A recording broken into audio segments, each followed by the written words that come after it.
Hello, everyone. This is Tom Fox back with another episode of Business Integrity Innovations. Today, I'm absolutely thrilled to be joined by Lola Adekanye and Michele Crymes.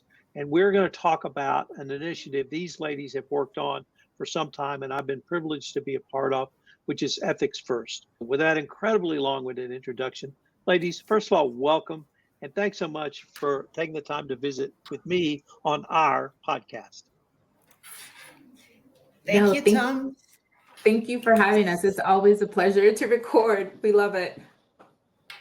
We have worked together on this project for quite some time, but I thought I might start with, for those who may not be knowledgeable on Ethics First, really the how did this initiative come about and where are we, the collective we or you guys, with Ethics First as we record in the summer of 2024? And Michele, maybe I'll just start with you. I think actually I'm going to need to toss the question of how did it come about to Lola because Ethics First precedes my arrival at SIPE in April of 2022. I joined and immediately my first week there was you need to meet with Lola about this really important thing. So the origin story I think lies with Lola. So Lola, maybe over to you and then I can maybe talk a little bit about where we are too. That'd be great. Absolutely. Yeah, sure. I mean, I think honestly, it feels like I've been working with you on Ethics First forever, Michele, and yourself, Tom. So I completely sometimes forget that we started working on this in around 2017 when we did not even know what this would look like. So the origin of this goes way farther back than 2017. And I'll give you a brief and then to 2017. So think about it in three eras. The first era was when we really had no idea what a program at SIPE would look like or would be curated as if it addressed corruption problems. If we at SIPE were to come up with a program, and at SIPE our programs are usually heavy on capacity building, technical assistance like mentoring and clinics for organizations. We support chambers of commerce, sectoral associations in their advocacy efforts. And so we help them develop business agenda on policy issues and help them advocate with the government. But each time our members or partner organizations would tell us the challenges we need to advocate for this time are not taxes related to taxes or related to tariffs and things like that. It's related to corruption. We really had no way of saying, how do you address that? Governments are very sensitive to these kinds of conversations. And so the era during which we did not quite know how to get the Nigerian Chamber of Commerce, Mines and Industries, for instance, or the Kenya Private Sector Association to engage its government on addressing corruption problems was the pre 2016, 2017 era. We had a lot of focus group meetings with businesses and associations and chambers, and we were like, how do we go about talking with your government? And some of them would say, look, we don't want to seem anti-government. We want the government to work on all these other policies we're worried about, and we don't want them to shut the door in our faces. So we're not going to talk about corruption with them. Fast forward to around 2017 and 2018, we started to have more and more businesses say, I want to stand out. I want to introduce this thing you call a compliance program within my own business. And even if I'm the only business in my industry that operates with integrity, I want to be known as that business. And so we started to conduct surveys, and we realized if one business needs a compliance program and they don't know where to start, who can provide that service? It can be SIPE. Between Michele and I, we probably have 50, 60 team members. We can't possibly support 300 plus chambers of commerce with more members. How do we provide them with these compliance resources and tools? And so we thought, why don't we create a network of partners who already can do this? There's a corporate governance network that was set up by the IFC, Africa Corporate Governance Network. It had institutes of directors in that network. Some chambers of commerce were members in that network. We thought, why don't we empower them to be the first set of business integrity partners? And that's how the Africa Business Integrity Network was born. We started off in about 4 countries. It's launched in Entebbe in Uganda. And we onboarded about 8 or 9 trainers. Today, they are close to 100 trainers. Today, it's in 13 countries. The ABIN is represented in 13 countries. But at the time, we started with these partners who will provide the training needs and the compliance support and services that businesses needed. And so that's the second phase. Then we figured, okay, now we can empower businesses to operate differently.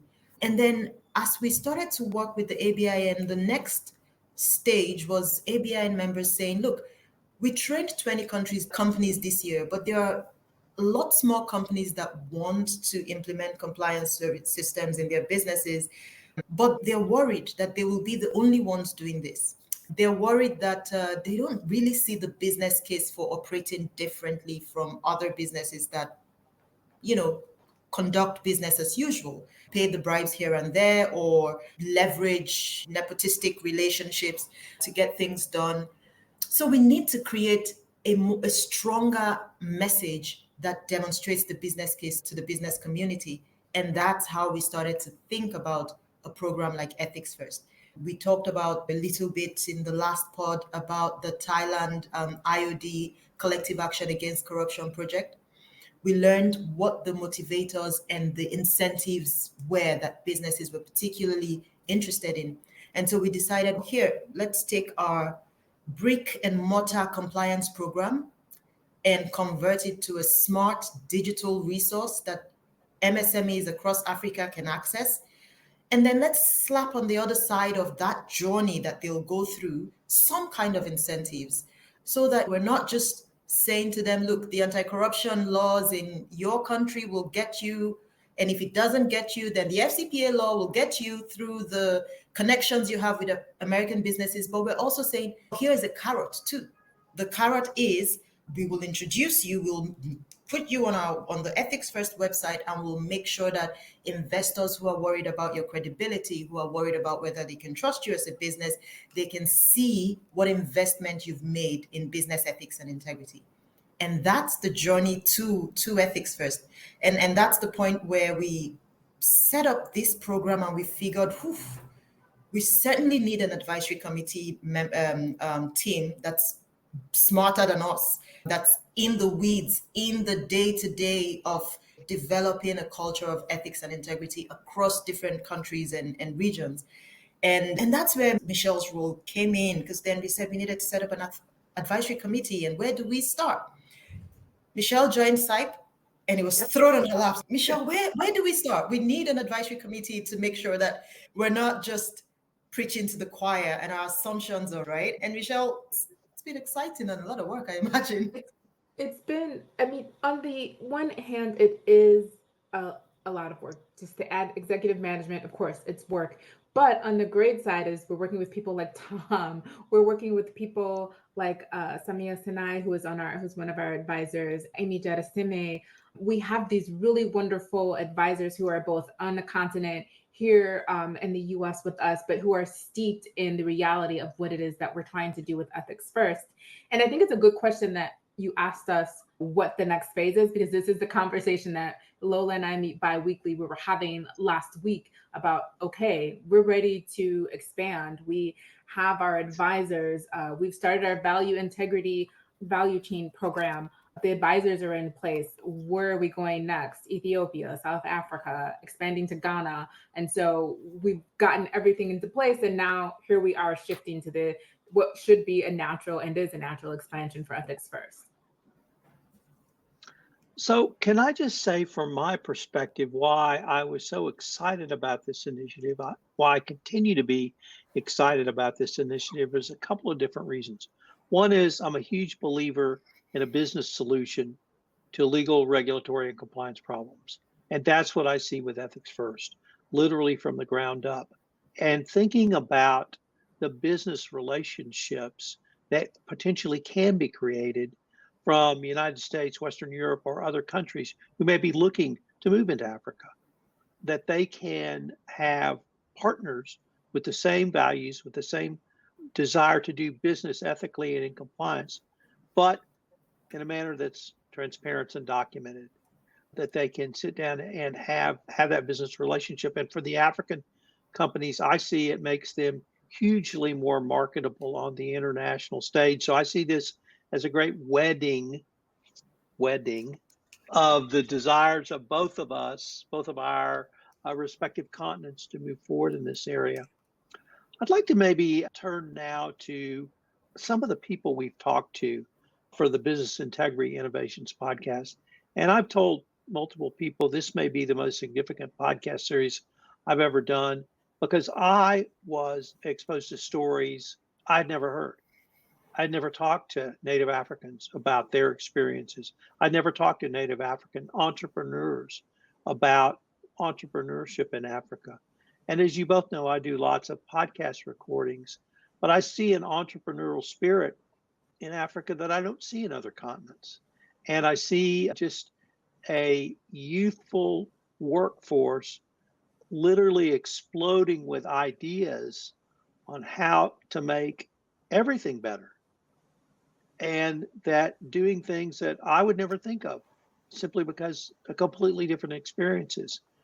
We've had people who left Africa, went to other parts of the world, and came back to bring their expertise and their passion for doing business ethically and compliance. And frankly, we've had people who've been doing it for a long time at a very local level. We've had people who are relatively new at it. And we are going to bring stories to a wider audience of people who have been in this field, literally doing it on a day-to-day basis. And so I was wondering if maybe to start with you, Lola, the passion I see and the passion I hear in the people's voices when I interview them, whether it's about entrepreneurship, whether it's about funding, whether it's about doing business ethically and compliance. Is that passion what you see as you travel for your work in Ethics First?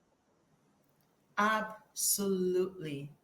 We were in Kenya for the Africa Business Integrity Network's Training of Trainers, which is the onboarding program for new trainers to that network that sort of heralded Ethics First.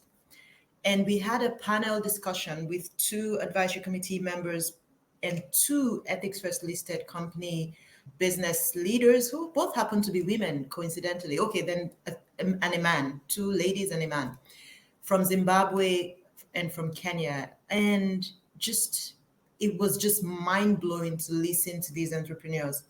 One of them set up a clinic, a cancer care practice in a rural part, I think Machakos, of Kenya, because she had a family member who had gone through cancer treatment and there was no support. But it was this experience that opened her eyes up to the depth and the impact or the effect of corruption on entrepreneurs in her space. And just talking about all of what she's unlearning and learning to do right, regardless of the barriers that she faced, was just mind-blowing. And I think one thing that's consistent that we found, we did a blog post 5 years into the ABI and talking about 5 lessons from 5 years. And I think one thing I found in all the countries from Zimbabwe, Kenya, Ghana, South Africa, entrepreneurs do want to do business right. A lot of times, the reason they may have to pay a bribe here or there, or they may have to conform to some unethical practice, is because of what you might call collective illusion. They find that they have no alternatives, and they feel that everybody's doing it, and they are like the only losers to stand out and refuse to go with the crowd. It's almost like they put a target on their backs when they make themselves the only ones who decide, this time I'm not going to pay this tax man who cannot give me, or tax woman who cannot give me a receipt. And if my store stays shut for an extra 20 days while everybody else is selling and they know how they're going to pay their rents, so be it. Another pattern of corruption that's really common, and the interesting thing about connecting with the passion, the question about the passion, is that a lot of the ABI members themselves are entrepreneurs. So when they train, we try to be very realistic about what businesses are going through, because we cannot tell businesses to operate with integrity if it's at an absolute loss to them, if they're going to lose their livelihoods and their businesses. And so we have to be really creative and innovative about saying, if you are going to operate with integrity and it costs you your business, what are your other ethical alternatives? And that's where collective action eventually comes in. And maybe we'll come to that. Who are you going to call when push comes to shove? And that's borrowing from Cecilia Torbon's discussion about how MACN has done a brilliant job in Nigeria with CBI. But before we get to who you're going to call, because we may not have a collective action program that gives you that ghostbuster support, what is your alternative? What is my ethical alternative? And there are businesses that have shut down an aspect of their trade because they're like, it's too corrupt. I don't have the wherewithal to deal with that level of corruption. So I'm going to focus here. And most times in this time, it's ICT. Business that is mostly digitized is a bit ring fenced from corruption for some entrepreneurs. And they find that, you know what, I'm going to sell online and close down my shop for now because I can't deal with the multiple tax. It's those kinds of decisions that entrepreneurs are having to make. But you see, it's guided by their intentionality around avoiding corruption. There's a study that's just come out by the UNODC and the Nigeria Bureau of Statistics. It's sad to read the extent of corruption that still happens, but it's actually quite encouraging to see that there's been a reduction. And the reduction, a reduction in how much businesses pay or how much people pay in terms of bribes and the rest. But what it shows also is that there's more awareness and there's more boldness. People now are more empowered to say no. That's starting a groundswell that I'm hoping we can continue to support. So talking about the passion, I definitely say it. Yes, go ahead. And I see that ABI members have it too. So I want to add on to this because I think I can add color from the fact that a lot of my work is collaborating with Lola, but I also collaborate with my colleagues all over the world. So Latin America, E&E, MENA, as well as Asia. And one of the places where we talk about this a lot is with our colleagues in Latin America.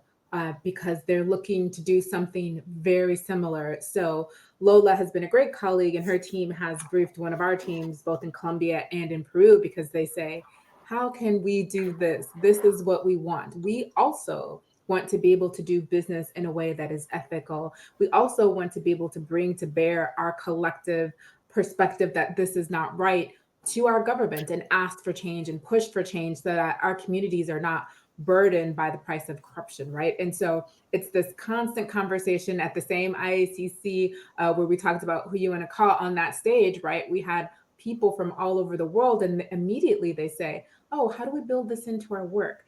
How can we get this in Mexico? How do we convince our leaders? And so the other thing that is really great about the innovation and the sort of momentum that you see coming out of Africa is that it is already starting to spread to other parts of the world, in particular Latin America, where they see and they understand and they want to know how can we do that. And that's another phase of the project that we're not in, but it's the phase after the phase that we're in is, okay, now how do we start talking about this with people in other parts of the world?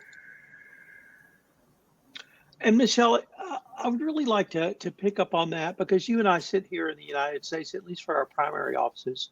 And I talked about the business response to this, but you have a whole business constituency at SIPE. Is this something that US or other Western businesses you think really embrace as well and businesses see this as a net positive for everyone?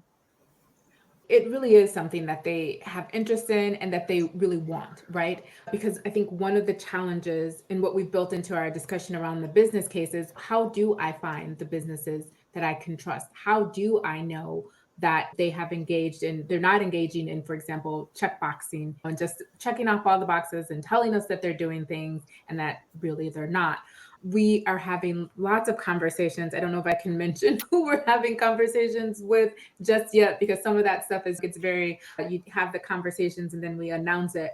But one of the things that we focus on is explaining as part of our business case is that when we're able to bring, for example, our value integrity program, where we have people who can be within your value chain, who you know are trusted. So it extends from a multinational down the road to everyone who's not only just in your supply chain, but also in your value chain. This brings great, I think, it takes away all of the uncertainty, and it takes away the risk, which is a big part of what Ethics First is. It's a risk reducing program, but it has all these other benefits to it, right? We're building cultures of integrity. We are building communities that also understand and collectively act to put pressure on governments to, or not, that's not the way to say it, but who can bring to bear in government their perspective on anti-corruption, right? Like, we don't want to pay bribes because of this. So it's very, I think, expansive, and it also expands to the multinationals based in the US. And I would say even the multinationals who are based in Europe, who are also sometimes the folks we talk with.